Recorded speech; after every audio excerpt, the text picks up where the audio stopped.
Hey, what's up, everybody? Welcome to the special Mondays edition of WFSO Aftermath. I was going to end up doing it yesterday, but unfortunately, it had problems with the app that I normally would use for this Zoom, so I had to uninstall it, then reinstall it because it was just like going like so slow and like not like loading up right away. So now, like, not only that, I had to reinstall it, but I had to delete like a lot of videos that I saved from the past, and like most of them I saved already, so it wasn't a big deal, but it was just a few of them that just needed to be saved. So yeah, and I apologize, for like people that's listening on the podcast. Well, it was like normally I do like both the podcast and plus the YouTube video at the same time, so why not? So might as well just have to wait until I can, able to do it. So double checking and practice on it like about, not too long ago. So just working on it now, and as you can see, is now working. So good. Um, it was. I think there we go. Anyways, what we're going to talk about today? Today's 128 to 119 victory, Milwaukee Bucks over the Houston Rockets. So we're going to talk about that, and I'm also going to mention something that I was going to talk about on the last Bucks and Pistons video or podcast as well, about my opinion about like certain things that's going on, especially with certain Detroit Pistons fans and podcasters and stuff like that. We will talk about that, and plus, like as promised, I will talk about the results of NXT deadline and final resolution, and just giving y'all my thoughts and stuff, because I did see both of them and watch them at the same time. So yeah. Um I guess like at first we can talk about like this game. Yeah, Houston made it kind of close. They really did in the second half. Like they really kind of made it close. So yeah, and at least they was like doing some scoring. Like as like I was watching other pod this other podcast and other YouTube video. The I guess they were saying that you know they're just surprised that the bench, but nobody in the bench but Bobby Portis wasn't doing anything. Bobby Portis was the only person from the bench, that probably kind of stepped up. Although, like, but this is like my opinion on that part. It's because like they haven't, like passed the ball or like give somebody an open opportunity. Like you're gonna attack the paint, at least have an opportunity. If you're gonna make it, not if you think you're gonna be trapped, pass it. I think that's one of the fundamentals that they don't look at, and that's kind of sucks that they don't look at it that way, or some coaches don't teach them like kind of the basis of stuff, and like don't get me wrong, like their ball movement they did in Saturday's game with Detroit was good, and they did like the ball movement and stuff in the first half too, but just second half it's just like they was just like back to their old habits, like just shot whatever and just not focus on like team ball. That would upset me is because of that. But let's look at the first half, well, the quarters of the game. Um, I was looking at it earlier that Bucks did had like a little bit of like going where they were in the first quarter. Then Houston did came back a little bit. Then Bucks woke up and start leading again. With them having the first half, they was combined of 71 points in the first half. like nearly 60 in the second half, as you see, but like 33 to 28, Milwaukee over Houston on the first quarter, 38 to 32 in the second quarter. That Bucks had the edge over. Third quarter, it was Houston with a close one with 31 to 29, and they both tied 28 to 28 in the fourth quarter. So, which was an interesting fourth quarter, and it just kind of sucks. Mainly, it was mainly the starting lineup, as you can see. Like, most of the starting lineup, and you got Portis, like, doing his thing, and you got Connaughton who done stuff a little bit, but let's just look at the God, if I can get back up there, it just had to. I'm sorry, it's just like you got too many things on here, and it's just like low and slow. So yeah,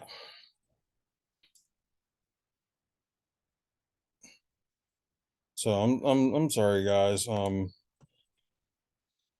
Didn't think of it, freeze on me just like this second.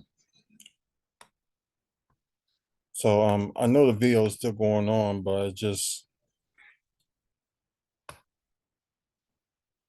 if it's just let me finish.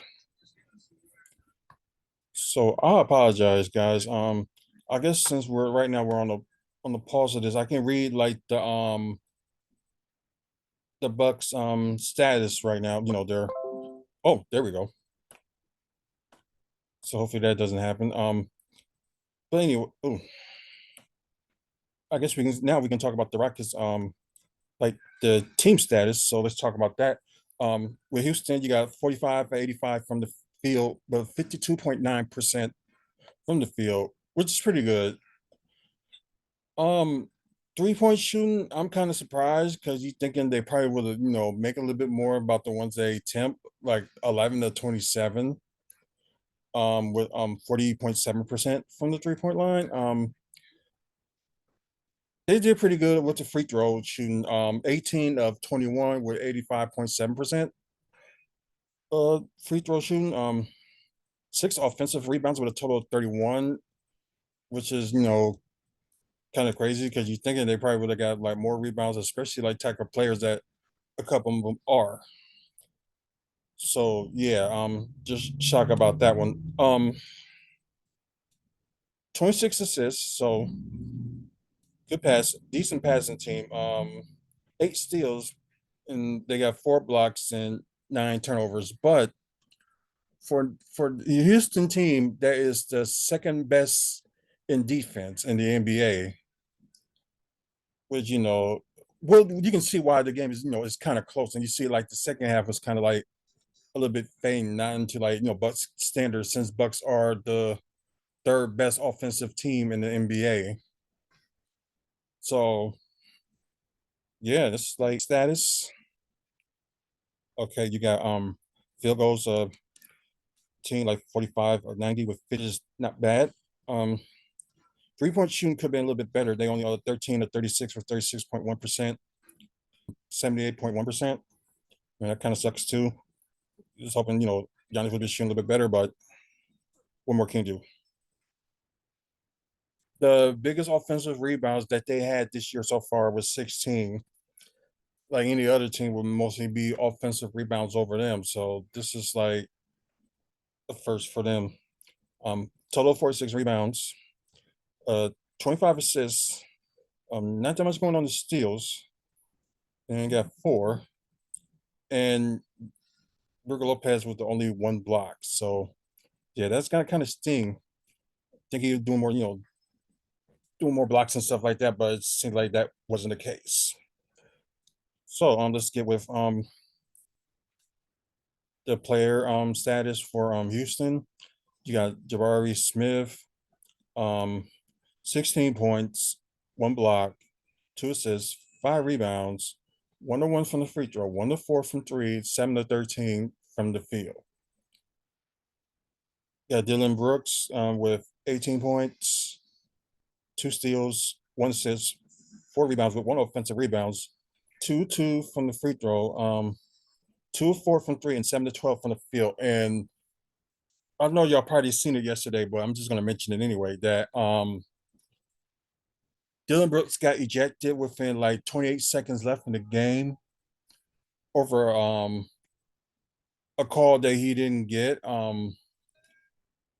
He was like chasing the ball out of bounds and he was thinking it was against the Bucks, but it didn't go that way. And he constantly was talking to the ref and saying what he said and tossed him out. And the coach of the Rockets, I keep on forgetting his name, but he was talking to us saying what was that all about and yada yada yada. He got ejected out of the games within 28 seconds left of the game. So yeah, it was just crazy.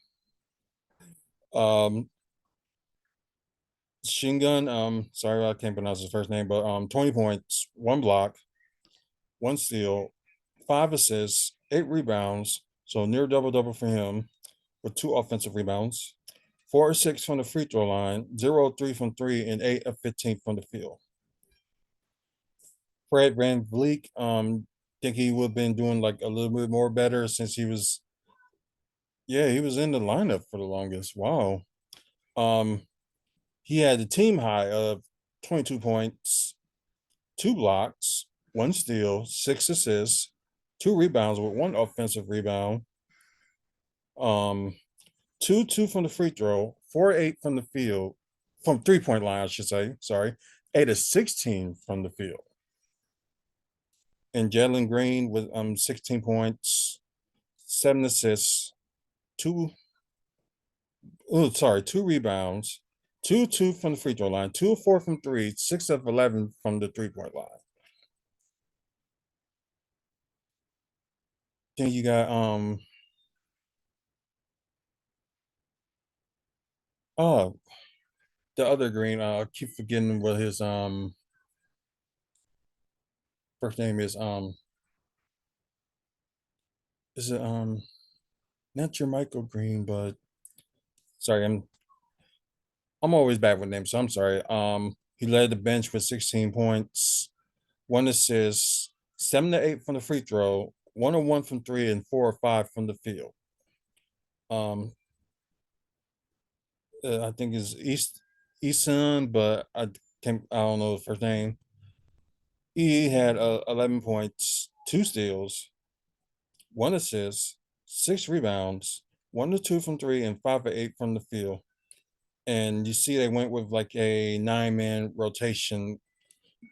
Unfortunately, their bench by these two did way better sack. Um, Good thing you got the big three that score at least 20 points or more, so that's a good thing. Giannis Antetokounmpo with 26 points, three assists, 17 rebounds with six offensive rebounds, 5 of 11 from the free throw line, which is kind of bad. 1 of 3 from three, and 10 of 22 from the field.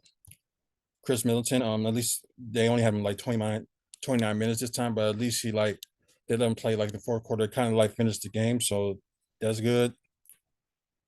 Um, see, he had 20 points, two assists, three rebounds, 5 of 5 from the free throw, 1 of 5 from three. Don't know why he's getting a little bit worse than three, unless he trying to force it and don't stick to his mid range game. But that's just me. And 7 of 15 from the field, which is kind of bad too. Brook Lopez with 18 points, one block, six rebounds with one offensive rebounds, 3 from the free throw, 3 8 from three, and 6 to 13 from the field. So this was the kind of scoring that we really needed from Brook Lopez. So because he will be, if one of the big three is out, he got to be the next one to step up. So I'm glad he's been doing that as of late.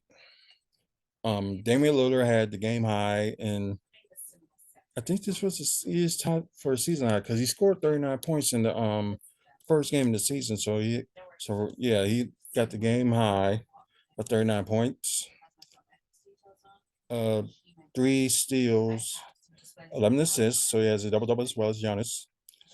5 rebounds, 12 or 13 from the free throw line, 5 or 8 from three, which is not bad, 11 to 19 from the field. So, yeah, Damian Lillard was doing good. I forgot about to mention, like, the turnovers were bad. As you can see, they had a turnover over 15, and with Giannis with the most turnovers with six. And some of them is like some of the things he needs to slow down on.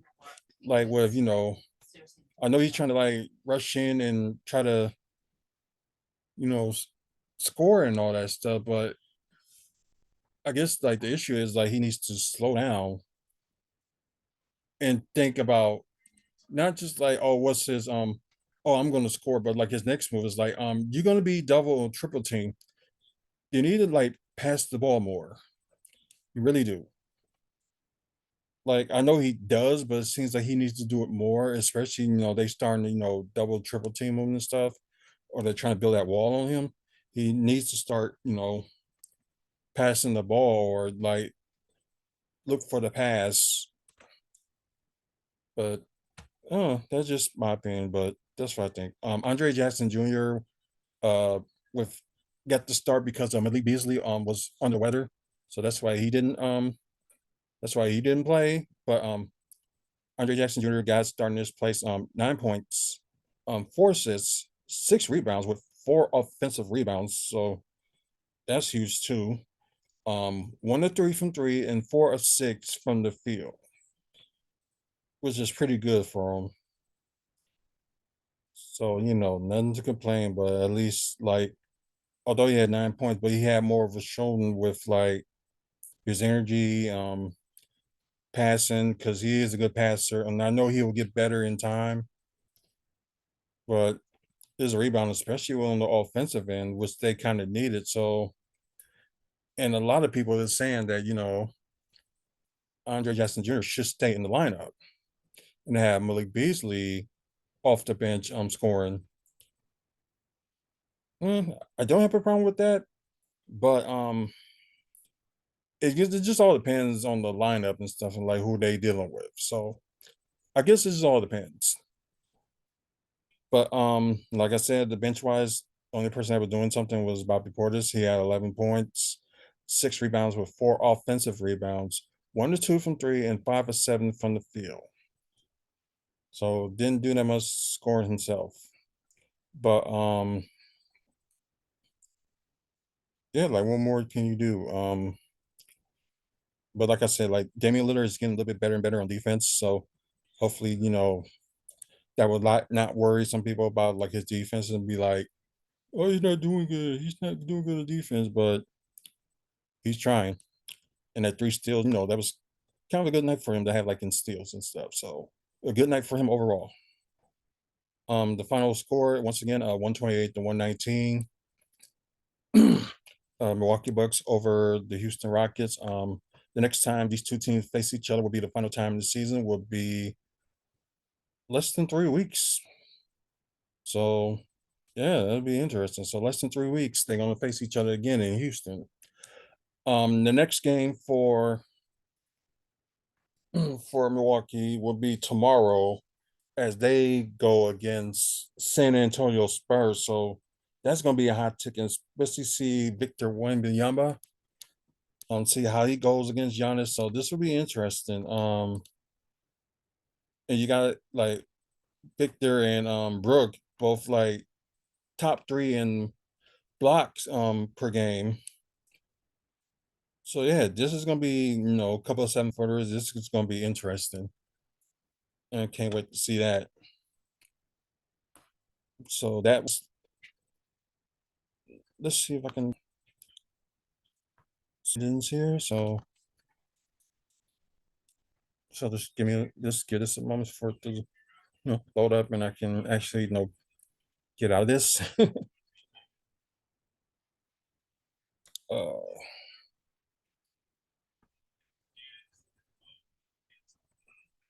like I said, I apologize, y'all. It just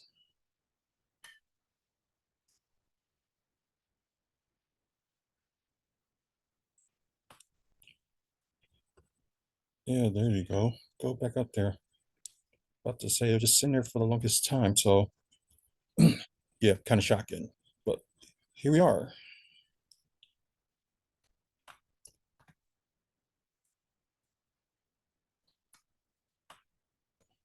Let's see now with the East. You have Boston Celtics still up there, number one. I think they still tie with Minnesota for the best record of the NBA. And you got Milwaukee, which is right third overall. Um, Philadelphia, they lost. Oh, I thought there was something was going on there, but Philadelphia, they lost. Pretty shocking. Lost their last game.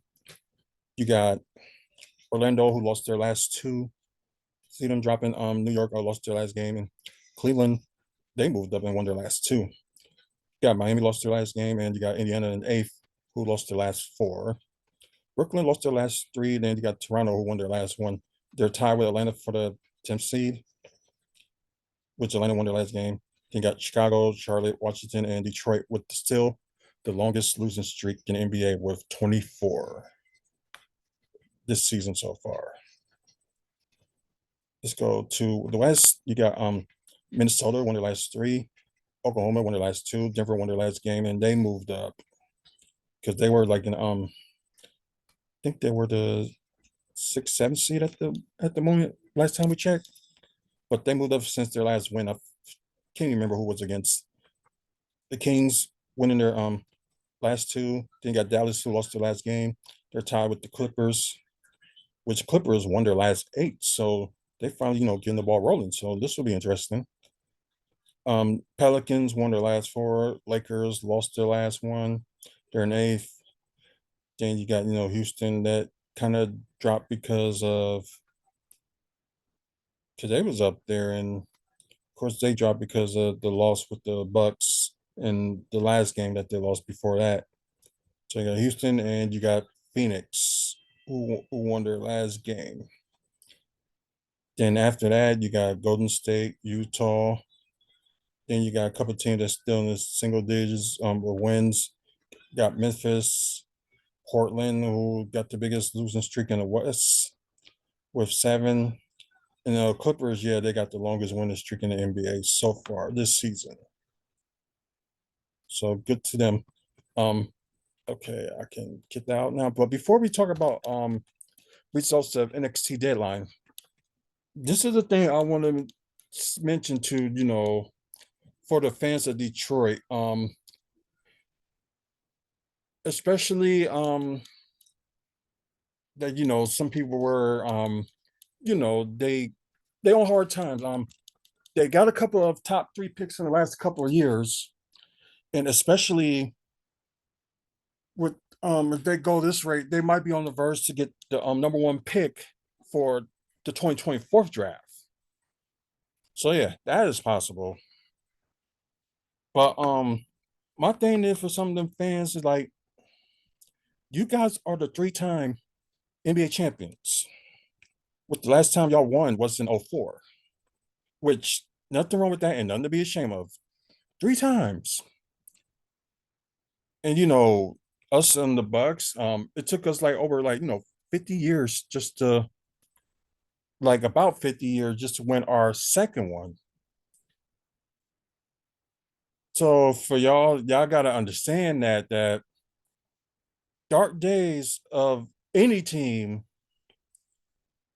it could happen to any team. Like look at the Bucks, for example. On Giannis' rookie season, we were like 15 wins, and that was it. We only had 15 wins that season.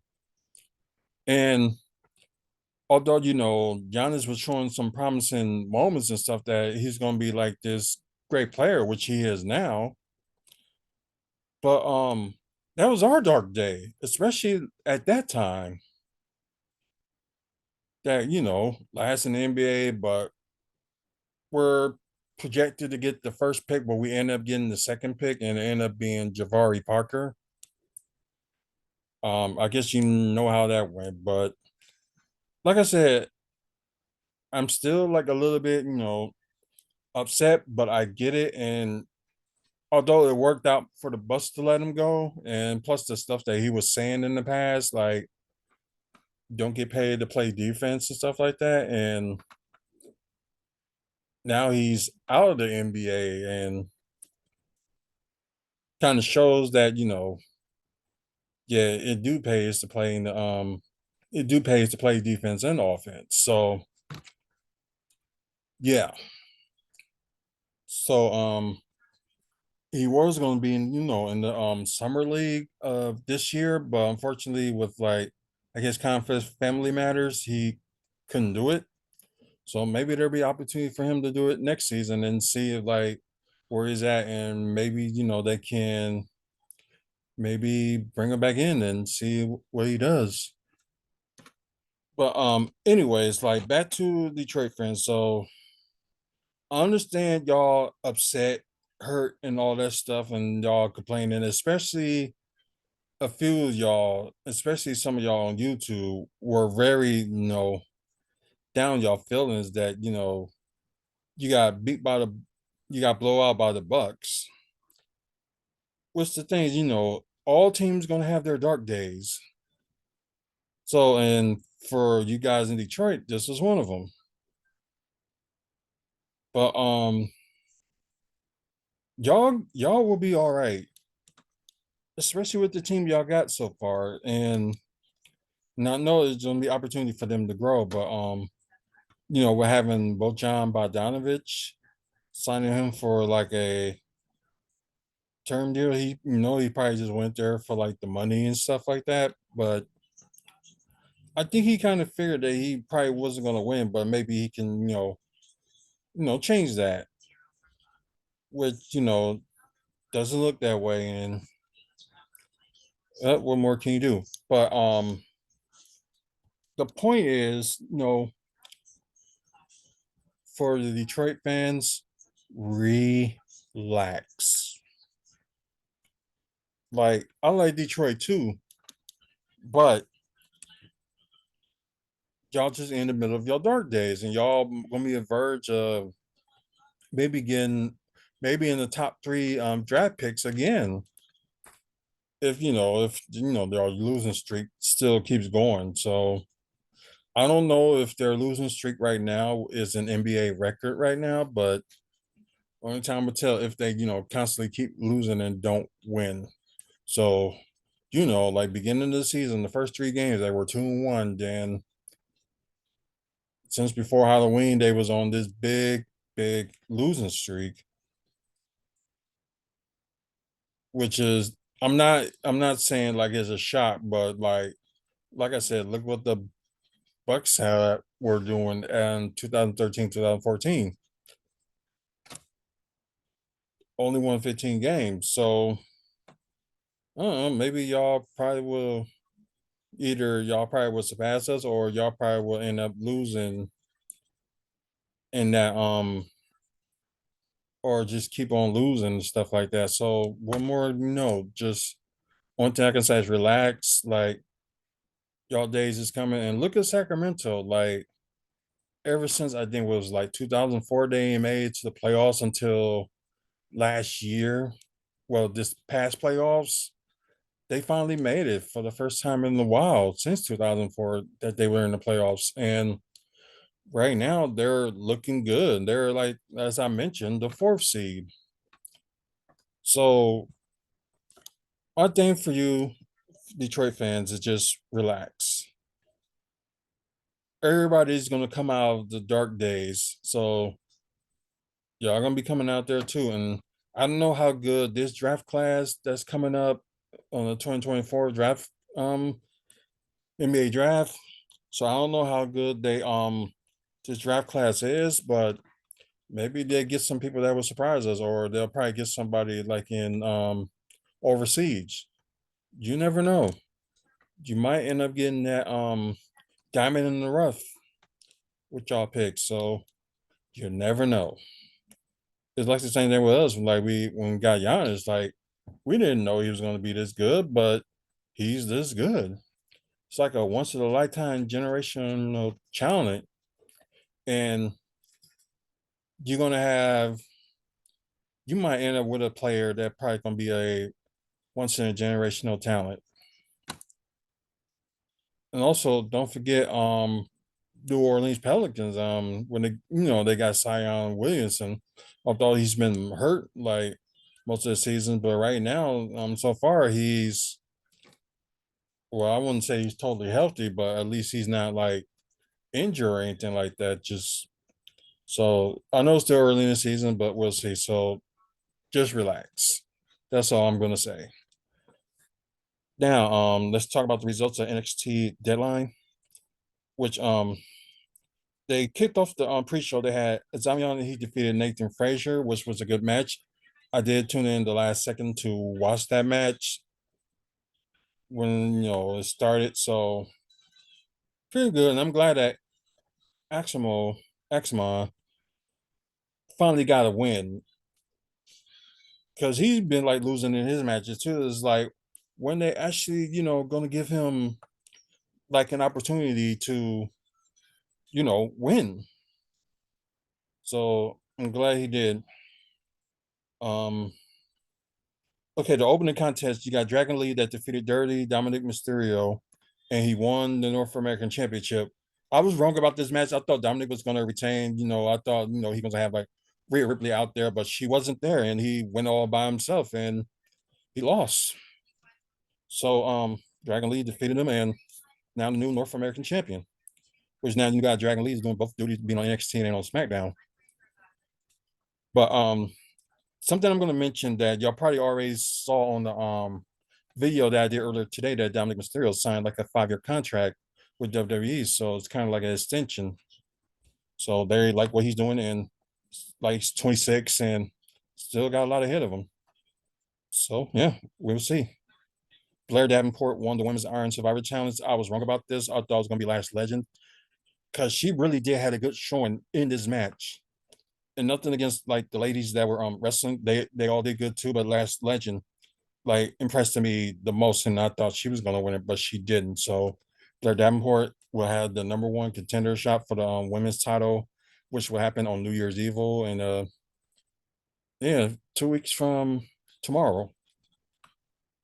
Um, Carmelo has defeated Lexis King. I kind of predicted that, and they still got the little storyline that he may be involved with attacking Trick Williams, but I think we all know who did it and whatever, whatever. So we know what's gonna happen. So we just waiting on the end results, or just be like only time will tell. So the men's Iron Survivor, which really surprised me because it looked like all in doubt that Trick Williams was not gonna win. But like the last 30 seconds of the whole thing, he really ended up pinning like one after one after one, and came back. But although he came in earlier and did had a win, but then again, just to catch up with Braun Breaker, which he came in and dominated and pinned like 3 people within the first minute of him like counted in there. Like almost everybody in there at least had like one pinfall or like one submission or one fall, I should say, just to make it more easier. But yeah, I did pick Trick Williams and he did win it. So he's going to challenge the NXT champion on New Year's Eve on the a week from 2 weeks from Tuesday as well. So yeah. Yeah, Kiana James defeated Roxanne Perez in a steel cage match. And I think somebody did interfere and help Kiana James. I'm think who they oh, it was Izzy Dame, okay, that helped her win. So probably one of the new stars that that was probably was in the breakout tournament and stuff like that. So Izzy Dame, oh, I don't think she was in there. But yeah, an up and comer, help Kiana James, Kiana James, sorry. So yeah. Um And last but not least, well, let me back to this. I was wrong about this match too. That I thought Roxanne Perez was going to win, but didn't. And in the main event, the NXT Championship match, Il Dragunov defeated Baron Quinn. I was like conflicted, and I did pick Corbin, which I was wrong about that one too. Dragunov did retain the title, and it was kind of brutal. This match were really kind of brutal, but it was the way to to close that chapter out, and you know did his thing. Trick Williams was out there at the show, just like staring down at the NXT champion, which he got his match. So overall, this pay per view, like maybe like that surprise with the what was it like Izzy Dane did what she did to Roxanne Perez during that match. It's probably like that's probably the shocker of the night that will be because you didn't think that anybody will align themselves, I should say, with Kiana James. You wouldn't think that, but yeah, someone did. So that one should be, it's gonna be interesting to see how that plays out when the story like continues. Like I said, I didn't see, so try to do that. Hopefully, last week's episode was on there, so I didn't catch that. So we'll see. But pay-per-view overall, the graded from A, B, seeing stuff like that. I graded uh I graded a B minus. Deadline, these like NXT pay-per-views and stuff like that. You was thinking you had like a person maybe making their big debut or something like that, but that didn't happen. So that's one thing. Another thing is like if you're gonna go like 3 hours, you're gonna add more matches than what you got now. But I can understand like the timing and certain matches had to go because of the just like the matches you needed to like matter and stuff like that. So I can understand that, but that's why I'm giving it a B minus. But I'm glad they did with they did had a pre-show match. So WWE, you need to start doing that or at least and the other thing is they normally will have a 30 minutes of a pre-show. This time they had like an hour pre-show, which starting to get ridiculous too, and just one of the things that they shouldn't do, but they did. But what more can you say? Um, as for rating of it, I think I would rate it maybe 7 out of 10. Um, well, yeah, let's see. Match of the night, in my opinion. I think this time I had to give it to the ladies with the women's Iron Survivor Challenge. I'll call that match of the night because the ladies worked their butts off and they did good, and like really really impressed me that building the future of the women's wrestling in NXT will be good. I just wish they would bring back the NXT women's tag titles or had them have like a secondary title like AEW does. So it's just something that they just need to like figure out and stuff like that. So, but that's just me. Um, let's see. We're gonna end with that and talk about the final resolution results that was going on that the same day, same time. It was just kind of out of the norm for both companies and have but then again WWE only got like one pay-per-view in December and that was it. And the next pay-per-view they have would be like January, which is next month, which will be the Royal Rumble, like the road to WrestleMania. So kind of sucks, but I don't know. What more can you do? Okay, the countdown to ride the two final resolution. Sorry about that. As you see, they had like I think they had either one or two. I think they had two matches on the pre-show, and I think their um pre-shows, whatever, is like a half an hour, which I believe. I didn't see the pre-show, so I'm just going by what they said.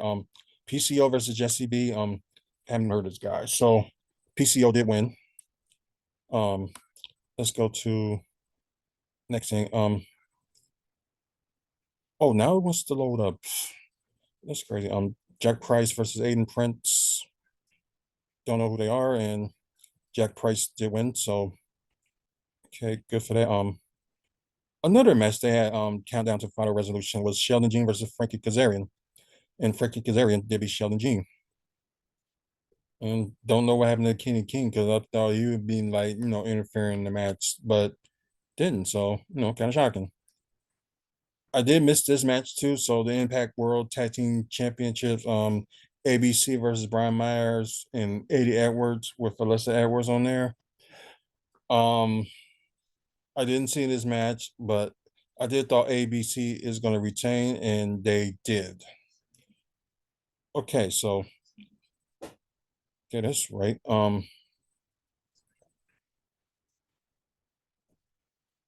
On after the match, Trey Miguel and Zachary wins. Oh, the Rascals blindsided ABC and stand tall with the Impact titles.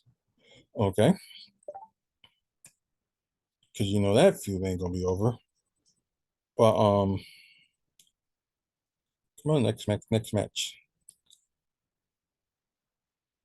So another match they kind of added on the last minute too. So Alicia Edwards went against Jodie Threat, which I didn't see her wrestle in a while. So and Jodie Threat did beat her. Let's see. The digital media title. Tommy Dreamer versus Diener. I think this ended up being. Oh, okay. He did win the match. I think didn't see this one either. So Dreamer did retain the digital media title against Diener, and let's see.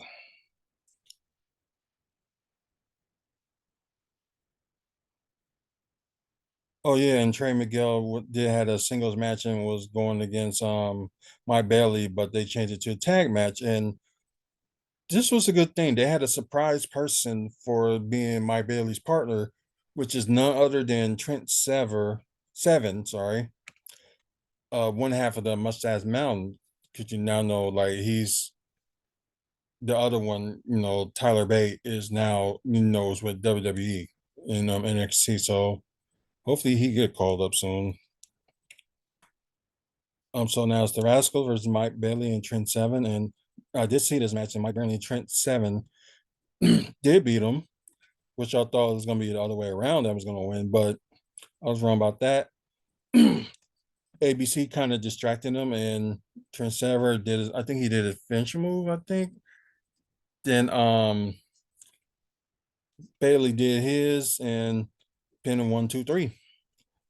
So they won the match, and afterwards, what happened was Scott Demore, yeah, good thing his name just popped up like the last second. He offered Trent Seven a TNA wrestling contract, and he signed. So it's official. Trent Seven is now with Impact. Well, which is going to be soon called TNA in the next month. So yeah, they made a good tag team. So can't complain about that. Jason Hodge versus Jake something. Um, during the pre-show, if y'all didn't know that, Jason Hodge did attack Jake something, and he came out there and claimed that he ain't gonna have a match. He's gonna have the night off. Jake something came up and did his thing, and it was a good match for one half of the good hands. So good for him to have like a solo match. Jake something did win, and I'm thinking when is Jake something gonna be in the line for a world title shot? Can't wait to see that. Um, this was a good match too. Rhino versus Moose. Somehow I think I went for Rhino on this one, but check back the video that when I did my predictions on Final Resolution. So I think I picked Rhino and I was wrong and it ended up being Moose. Or was it I picked Moose, but he ended up not winning. So what happened was I think this ended up being like, two more matches, like two matches for each other. I think I did pick Moose, but Rhino ended up winning by disqualification. Moose hit Rhino with the low blow and ended up getting himself disqualified and didn't care about the match. So they did restart the match and they mentioned like if Moose doesn't get back here and and do this match, and I think it ended up being a no, yeah, no, okay, yeah, no DQ match. Well, they actually did say that like as it says it's like street fight. So I don't know, they kind of screwed up on that one, but Ended up being a street fight, and I think Moose won at that time. If Moose didn't, didn't come back to do the street fight, he was gonna lose his briefcase that he get to have a world title shot, which he's gonna use at Hard to Kill next month. Moose did defeat Rhino on the street fight, as I kind of figured. Tag match, with the ladies, Trinity and Jordan Grace, they're gonna face each other at Hard to Kill next month versus Deanna Prazo and Giselle Shaw, which had like an interesting ending of this and like an unlikely duel, the tag with each other, both Prazo and Shaw. Trinity and Jordan Grace did win. They worked it well as a tag team, which in my opinion on that. So that's pretty good. So Trinity and Jordan Grace, sorry, defeated Perazo and Shaw. And after that, Giselle Shaw was disappointed that they lost the match and was playing it all like Deanna Perazo. So I think let's see. They shook hands, but Giselle Shaw, okay, as I said, accepts the handshake but lays her out with a shock and all. So yeah, that didn't work good. So they got a feud coming. Um,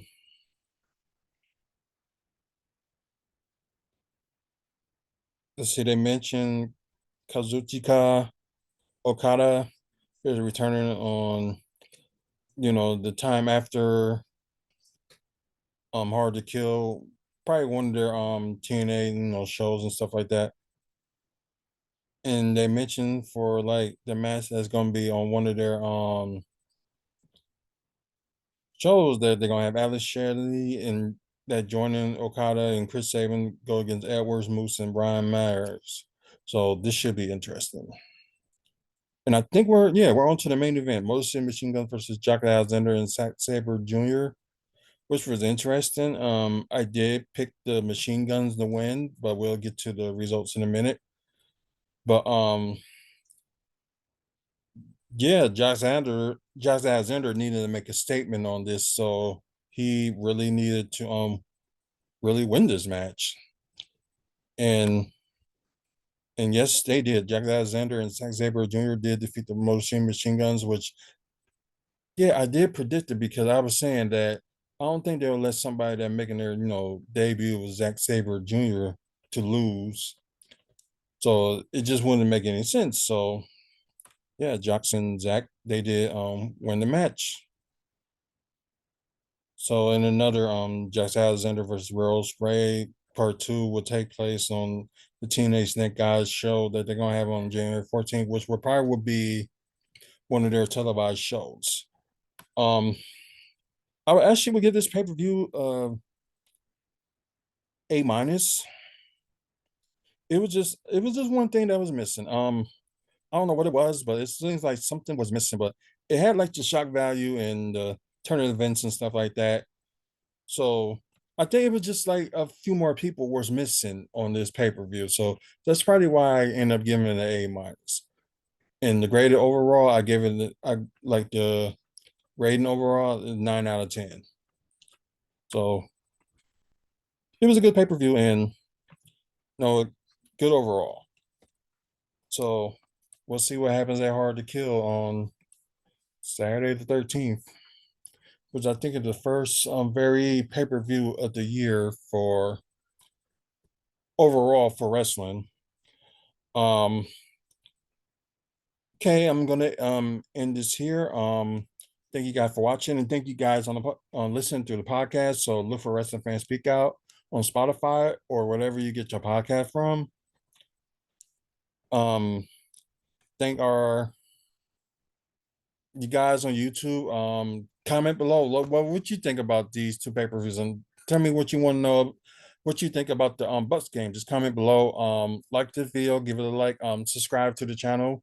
Try and get more subscribers, more videos we will get to do, and come up with some ideas of what you want me to post up or talk about or anything like that. So just reply back, and don't forget to like I said, follow us on the podcast and Twitch. we were trying to be back on Twitch, but I needed to charge my phone. So, follow us on Twitch as well. So we will be back with more videos. So just, stay tuned for that. Our sponsors are from the heart. Check out the drawings, like anime and comic book drawings and stuff like that. If you want one, go check that out. So look for Art from the Heart on Facebook. Moving dudes, if you're in Wisconsin and Florida within those states, if you want to move into, give them a call. 414-807-4299. Ooh, 414-807-4299. Sorry. Kind of slipping the tongue with that one. So apologize. And act for LaShawn. But guys, thank you very much for watching and listening, and hopefully we can help this channel grow when we will put more content and stuff like that days to come. And the 15th anniversary of WFSO is coming up too, so we're going to have some surprises and giveaways and stuff like that too. So can't say what it stuff is yet, but hopefully it will be interesting. But like I said, guys, thanks you all for listening and watching. Until the next video or the next podcast, will probably will be tomorrow. Against the Bucks and the Spurs game. So that'd be a good thing to talk about. So until then, y'all have a good night.